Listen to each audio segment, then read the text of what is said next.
Assalamualaikum warahmatullahi wabarakatuh. Ketemu lagi di channel YouTube saya. Nah, kali ini saya masih membahas seputar teori sastra. Saya mohon maaf jika di channel saya belum ada konten-konten selain konten pembelajaran. Tapi pasti akan ada nih teman-teman. Hanya saja masalah waktu ya. Masih disibukkan dengan urusan perkuliahan. Oke. Semoga teman-teman semua masih dalam keadaan sehat dan semangat untuk mengikuti konten pembelajaran kali ini bersama saya. Oke, kali ini kita akan membahas tentang teori pendekatan mimetik. Nah, teori pendekatan mimetik yang kita anggap bahwa sebuah sastra merupakan tiruan. Pendekatan ini diperkenalkan oleh Aristoteles dan Plato, yang biasanya cocok untuk menganalisis puisi atau novel nih, biasa pada umumnya ya teman-teman. Karena puisi dan novel cenderung mendeskripsikan peristiwa atau suasana atau sejarah di sekitar penulis. Jadi meniru apa yang ada di kehidupan nyata, itu merupakan idenya dari teori mimetik. Jadi dengan menggunakan teori ini, seorang penulis sastra mendapatkan gambaran sastra yang akan dibuat dari sebuah peristiwa tersebut. Itu secara singkatnya ya teman-teman. Pada pendekatan ini lebih ditekankan kepada manusia, jelas ya teman-teman, karena karya sastra itu sendiri merupakan sebuah karya seni yang menjadikan manusia dengan kehidupannya sebagai objek dan menjadi bahasa sebagai sarananya gitu.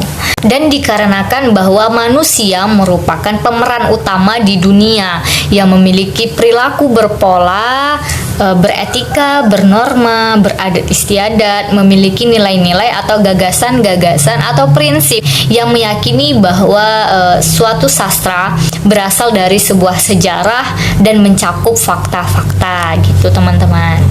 Di dalam pendekatan mimetik ini mengatakan bahwa sastra meniru sejarah atau kejadian atau peristiwa di masa lampau.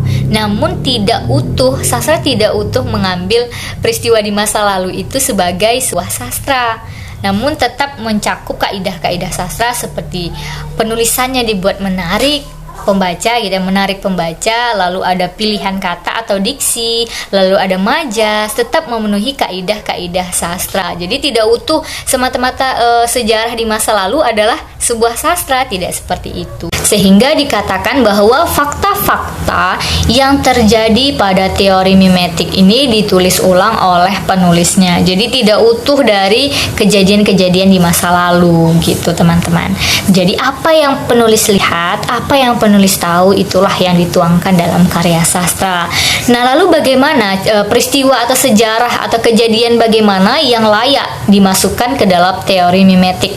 Nah, pada teori mimetik tidak hanya mencakup sejarah-sejarah atau peristiwa-peristiwa besar saja.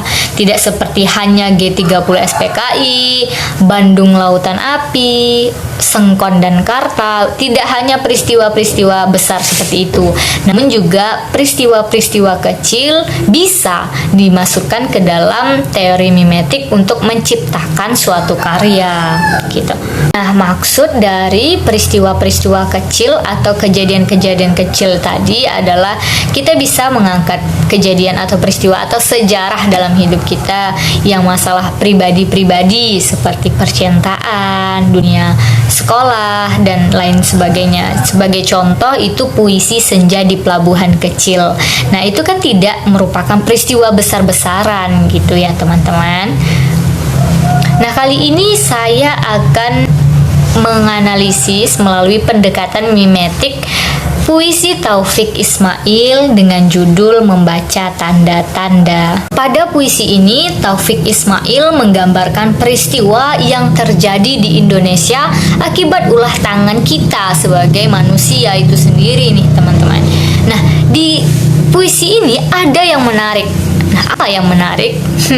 Pada puisi ini, teman-teman, Taufik Ismail tidak hanya menjadikan satu peristiwa atau satu sejarah menjadi satu buah karya sastra, namun Taufik Ismail menjadikan beberapa menjadi sumber inspirasinya, mulai dari polusi udara yang disebabkan oleh tangan manusia, dari asap kendaraan, asap pabrik, dan lain sebagainya. Lalu hilangnya paru-paru dunia yang disebabkan oleh pepohonan-pepohonan yang ditebang, gitu ya, hutan ditebang, lalu hutan dibakar, seperti yang terjadi pada Sumatera Selatan. Penebangan hutan ilegal terjadi seluas 184,59 hektar di Kabupaten Banyuasin, Sumatera Selatan nih, teman-teman. Lalu peristiwa yang diangkat menjadi sebuah sastra ini adalah longsor, di mana longsor terjadi akibat ulah tangan manusia juga. Pohon ditebang sehingga lereng itu rawan longsor ya, jika pohon-pohon tidak ada untuk menopang. Seperti yang terjadi di Bandung, Jawa Barat, tanggal 23 Februari 2010, di mana 33 orang meninggal, 17 orang luka-luka, 11 orang hilang, dan 930 orang mengungsi. Nah, selanjutnya ada peristiwa banjir. Nah, peristiwa banjir ini selain dari karena pohon juga ya teman-teman, akibat ulah tangan manusia yang tidak menjaga kebersihan seperti membuang sampah sembarangan.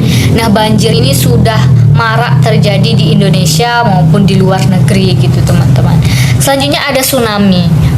Terkait tsunami, mengingatkan kita pada peristiwa 26 Desember 2004 yang menjadi gempa terdahsyat di abad ke-21. Akibatnya wilayah Aceh dan sekitarnya menjadi hancur. Gelombang itu juga mencapai kawasan Sri Lanka, India, dan Thailand gitu. Teman-teman.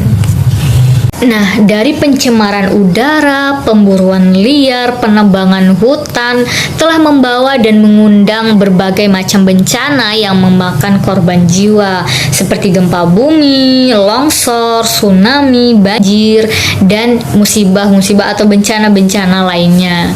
Manusia yang lalai akan tugas-tugas yang dibebankan kepadanya sebagai khalifah di muka bumi telah merusak keseimbangan alam sehingga timbullah berbagai macam bencana. Namun teman-teman, semuanya tetap atas kehendak Allah yang maha memiliki dunia ini gitu ya, untuk menguji kita sebagai manusia, apakah kita sabar dan sadar ataukah makin lalai gitu. Oke, nah jadi sejarah atau peristiwa yang telah terjadi di masa lalu inilah yang menjadi teori pendekatan dalam puisi Membaca Tanda-Tanda oleh Taufik Ismail. Dan Taufik Ismail merasakan bahwa ada sesuatu yang rasanya mulai hilang dan ia rindukan. Nah, apa tuh teman-teman? Yaitu suasana alam yang semurni-murninya dan suasana alam yang belum terjamah oleh tangan-tangan teknologi manusia. Nah, teman-teman, pembahasan kita sudah selesai. Selanjutnya saya akan membacakan puisi yang berjudul Membaca Tanda-Tanda dari Taufik Ismail. Nah, teman-teman, jangan lupa like, comment, subscribe, dan share ke teman-teman yang lain untuk kita sama-sama belajar ya. Wassalamualaikum warahmatullahi wabarakatuh. Dah. Sombong amat.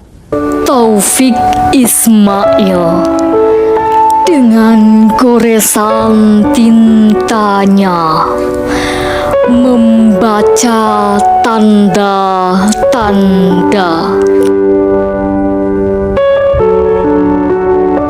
Ada sesuatu yang rasanya mulai lepas dari tangan dan meluncur lewat sela-sela jari kita. Ada sesuatu yang mulanya tak begitu jelas, tapi kini kita mulai merindukannya. Kita saksikan udara abu-abu warnanya. Kita saksikan air danau yang semakin surut jadinya. Burung-burung kecil tak lagi berkicau pagi hari. Hutan kehilangan ranting, ranting kehilangan daun, daun kehilangan dahan, dahan kehilangan hutan. Kita saksikan zat asam di desak karbon dioksid itu menggilas paru-paru. Kita saksikan gunung membawa abu, abu membawa batu, batu membawa lindu, lindu membawa longsor, longsor membawa air, air membawa banjir, banjir air mata. Kita telah saksikan 1000 tanda-tanda. Bisakah kita membaca tanda-tanda? Oh, kami telah membaca gempa, kami telah disapu banjir, kami telah dihalau api dan hama, kami telah dihujani abu dan batu.